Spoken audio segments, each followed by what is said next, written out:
meu nome é Gilberto Melo e esse é o nosso canal Espiritualidade Livre. Sejam todos muito, mas muito bem-vindos mesmo a esse espaço que é feito com muito carinho, com muito amor para vocês. Hoje eu estou aqui para falar sobre um assunto muito interessante que foi pedido inclusive por um dos meus alunos. Caso você queira saber algum assunto específico, deixa aqui nos comentários, porque isso ajuda muito o nosso canal a continuar aí crescendo, trazendo conteúdos diários aí de espiritualidade, magia, Wicca e Umbanda para vocês.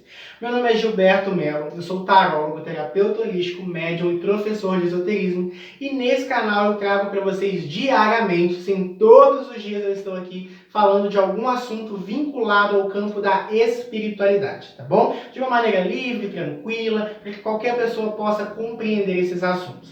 Pessoal, se é a primeira vez que está me vendo, se inscreve, é só clicar aqui embaixo no botão inscrever-se, clica no sininho para sempre receber notificações de novos vídeos, tá? E deixa o like, porque isso ajuda muito a gente a continuar crescendo. Quero indicar o canal do tarólogo Marcelo Fierro, que vai estar na descrição desse vídeo, e ele vai poder também trazer muitas informações do campo da espiritualidade para vocês. Corre lá depois, porque vale muito a pena.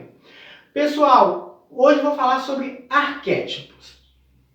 E muitas pessoas sabem o que é um arquétipo, muitas pessoas não sabem. Mas, de certa forma, todo mundo que trabalha com espiritualidade trabalha com arquétipo de alguma forma. Arquétipo, na verdade, é uma forma pré-definida, tá? Eu vou explicar na prática o que é um arquétipo, que vocês vão entender bem. Mãe. Pensa em mãe. Começa a me dar adjetivos que poderiam caber dentro desse arquétipo mãe. Proteção. Ciúmes, né? Porque a mãe geralmente ela protege. Muitas vezes a mãe tem muitos ciúmes, por exemplo, quem está começando uma relação sabe o quanto que a mãe muitas vezes interfere dentro dessa relação. Domínio, depende, tem mãe que é dominadora, mas de certa forma, seja por proteção, seja por egocentrismo, mãe de certa forma exerce um domínio, então tá, tem a ver. Mãe também tem nutrição. Não é verdade? Tipo assim, geralmente a mãe que alimenta a criança, a mãe dá de comida aí a gente até uma fase adulta. Então, assim, isso tudo cabe no arquétipo de mãe. Um pai pode ser mãe? Pode. Você entende que um pai que cumpre essas características, ele atua como uma mãe? Uma avó pode ser mãe? Pode. Quantas avós aí não substituem a mãe, ou porque a mãe faleceu, ou porque a mãe não se responsabilizou? Uma amiga pode ser meio materna? Pode, não pode? Geralmente tem umas amigas, umas amizades que são meio zeladoras, protetoras, carinhosas. Às vezes faz até mais do que mãe. Então vocês entendem que mãe é um arquétipo e que cabe várias coisas ali? A amiga pode ser mãe, o pai pode ser mãe, a mãe, por exemplo, a mãe pode ser aquela que zela, aquela que nutre, aquela que protege. A mãe natureza. Então, tudo isso cabe no arquétipo. Arquétipo, então, ele é muito mais do que uma palavra. Ele é tudo o sentido atribuído àquela palavra, né? Agora, o arquétipo, por exemplo, os deuses são arquétipos. Todos os deuses. Yansan, Ogum, Oxóssis da cultura iorubá, por exemplo. Atenas, Afrodite, Vênus. Freia, Odin, Zeus. São Jorge, Santa Bárbara, Gabriel, Miguel, Rafael, Uriel. Todos esses deuses, divindades que eu citei são arquétipos. Pensa, por exemplo, em Ogum, para quem é da cultura iorubá.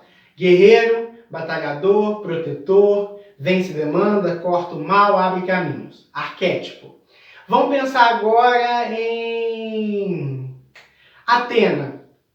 Sabedoria, Atena é uma deusa grega, né? Palas Atenas. Sabedoria, dinamismo, inteligência, estabilidade. Esses atributos que eu citei são atributos do arquétipo dessas divindades. E nós podemos absorver esses arquétipos em nós. Como eu posso fazer isso, Gilberto? Vou pegar, por exemplo, aqui. Vou pegar um quadro aqui na parede que vai ficar mais claro para vocês me entenderem. Esse quadro aqui representa o Deus, né? Dentro da bruxaria, dentro do paganismo, ele representa o Deus Cernunnos. Cernunnos é um arquétipo. Cernunnos é o arquétipo da virilidade. Cernunnos é o arquétipo do movimento. É um Deus solar. É um Deus atribuído ali ao masculino, à força. Suponhamos que eu esteja muito submisso. Suponhamos que eu não esteja conseguindo me impor. Suponhamos que eu estou muito apagado. Eu posso usar essa imagem, o arquétipo do Deus Quernunnos, para mudar essa condição, para me auxiliar. Como é que eu posso trabalhar isso? Existe um exercício muito comum dentro da alta magia, que é o de se tornar o Deus. Você vai fazer uma meditação concentrando no arquétipo do Deus e se vendo como ele.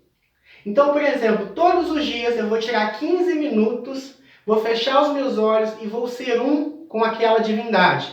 Então, suponhamos que você quer trabalhar o amor na sua vida. Eu vou ser um com Oxum, com Vênus, com Afrodite. Aí você vai escolher o panteão ou o arquétipo que melhor lhe cabe.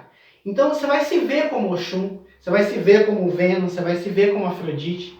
Vai usar o ar, por exemplo, o Oxum está sempre na beirada da cachoeira com um espelho. Você vai se ver no lugar de Oxum, fazendo o que o Oxum faz. E vai repetir esse processo durante muito tempo. Uma semana, 21 dias. Eu sempre gosto de 21 dias para esse tipo de exercício. Porque aí você vai entranhar. Com o tempo, o arquétipo de Oxum vai fazer parte da sua psique, vai fazer parte do teu campo energético. E dessa forma, você vai conseguir lidar. Então, se você está precisando de autoestima, esse arquétipo seria fantástico para você. Se você quer que as pessoas te notem, te amem, te valorizem, é um arquétipo legal. Vai atrair a prosperidade, a beleza, a autoestima para a sua vida. Se você precisa de sabedoria, a imagem de Atenas, por exemplo, poderia ser utilizada para você. Então, meditação é o primeiro passo. Uma meditação guiada, concentrada no arquétipo, onde você se torna a divindade. Inclusive, pode fazer isso, inclusive, dançando. Pode colocar uma música ambiente, fechar os olhos e se imaginar sendo Deus. Com o tempo, você vai assumir as características. Isso muda até a fisiologia da pessoa.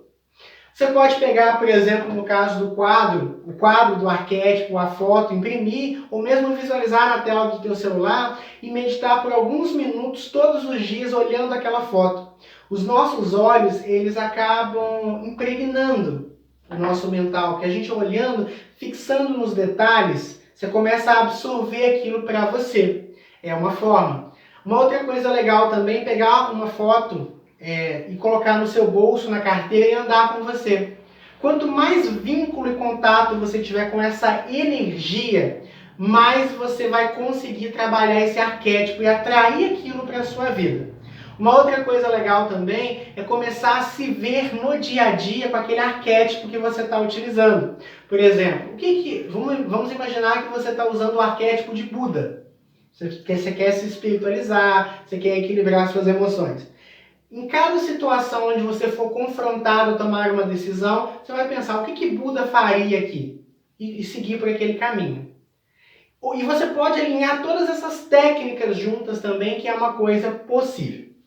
Então, aí você pode escolher qualquer arquétipo que vocês quiserem. Vendo o que vocês precisam e qual arquétipo, divindade. Por exemplo, talvez você queira a felicidade, você pode trabalhar o arquétipo do povo cigano, não precisa ser de uma divindade específica. O cigano, pensa no cigano, existe um arquétipo do cigano. Pensa, por exemplo, nos pretos velhos, nos Exus, nas pombagiras, são arquétipos, tá? Não é que você vai estar trabalhando, você vai estar incorporando o orixá, o guia, não é isso. Você está puxando para o teu campo energético aquela energia e com o tempo aquilo vai impactar a sua vida. Qual que é o cuidado que eu tenho que ter aqui? Eu preciso estudar muito bem o arquétipo que eu estou escolhendo. Por quê, Gilberto? Porque quando eu atraio um arquétipo, eu puxo tudo daquela energia. O bom e o ruim. Então eu vou pegar, por exemplo, o arquétipo de Lilith, né?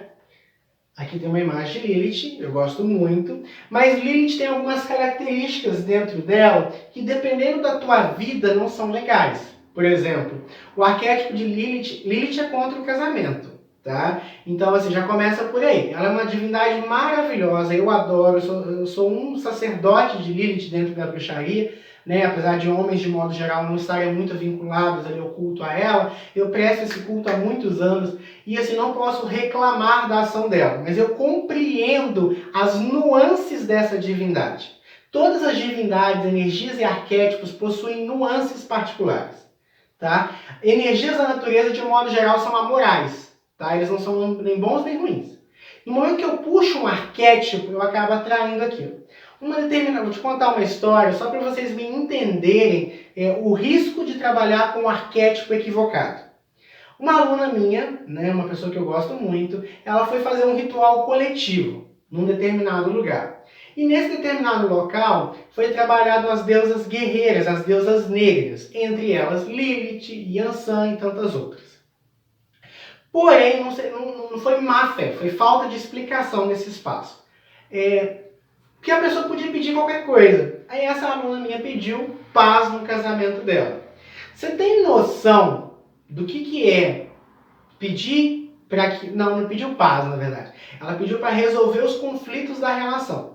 Você tem noção do que é você pedir para essa divindade em específico resolver problemas de casamento? Como é que ela resolveu o problema, isso dentro do arquétipo dela, do casamento dela? Metendo o pé na bunda do Adão. Nos mitos de Lilith, alguns deles, né? E um arquétipo é composto de todos os seus mitos, tá? Ah, mas Lilith não é essa parte dela, da energia dela provém desse mito, do arquétipo dela. Então, o que aconteceu? Ela chegou em casa, ela teve um tampa terrível e terminou com o marido. Vocês entendem por quê? Presta atenção no que foi pedido. Resolver os problemas do relacionamento, do casamento. Vocês entendem que acabando com o casamento, acabou os problemas? Então, assim, e ela trabalhou com esse arquétipo. Toda vez que eu trabalho com uma divindade, eu estou trabalhando com o arquétipo dela, tá? Então, é muito importante vocês tomarem essas nuances. Quem que eu estou pedindo, o que ela faz, como é que é os mitos dela, como é que essa energia se comporta. Isso é muito importante. Então, eu vou escolher o arquétipo de Atenas. O que Atenas faz? Como é que ela lida com as coisas? Porque você vai assimilar tudo aquilo para o teu campo energético. O trabalho com arquétipo é muito legal, mas ele exige só essa restrição, um estudo profundo. Que inclusive, gente, é algo que dentro da magia, para qualquer coisa que vocês forem fazer, é mais do que importante, é essencial que vocês tenham esse zelo, que vocês tenham esse cuidado em particular, tá bom? Então, pessoal, por hoje é só. Espero que vocês tenham compreendido. Caso não tenham conseguido pegar exatamente o que eu estou falando, eu posso fazer uma parte 2 desse vídeo sem problemas, tá bom? Se inscreve, deixa o seu like, compartilha esse vídeo e a gente se vê na próxima aula.